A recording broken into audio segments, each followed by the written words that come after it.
Light parade fix প্যারের মধ্যে পেয়ে যাচ্ছ ফ্রন্ট বাটনে কমফর্ট ওয়্যার যাদের স্পন্ডালাইসিসের পেন আছে, ইচিং প্রবলেম বা ব্রিদিং প্রবলেম হয়, লং টাইম ব্রা ক্যারি করতে পারো না, শোল্ডারে পেন আছে, তাদের জন্য খুব ভালো। বা হাতে ব্যথা, ব্যাকে হুক দিয়ে ব্রা ক্যারি করতে পারছো না, দেখে নাও একদম সফট সিলিকন প্যারেডে পাচ্ছ, ভীষণ নরম আরামদায়ক ম্যাটেরিয়াল, কটনের মধ্যে পাচ্ছ। এগুলো ইম্পোর্টেড কোয়ালিটির কটন থাকছে।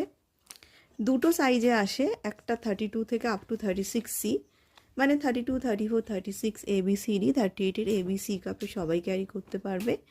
আর একটা বড় সাইজ পাবে, বড় সাইজটার দাম থাকছে, বড় সাইজটাও সেম দামই থাকবে, ওটা 36 থেকে 42C অবধি। এগুলো দুটো স্ট্রেচেবল সাইজে পাচ্ছ, অনলি 530 করে। অ্যান্ড 3 পিস কম্বো 1499 করে পেয়ে যাবে। অ্যান্ড আমার যে কোনো ইনারওয়্যার লাইভ শেয়ার করলে কিন্তু 500-এর উপর ভাড়া ফ্রি, অ্যান্ড 1300-এর উপর একটা প্যান্টি গিফট অফার আছে। সো তোমরা ইনারওয়্যার লাইভ শেয়ার করে এই অফারটা গ্র্যাব করতে পারবে।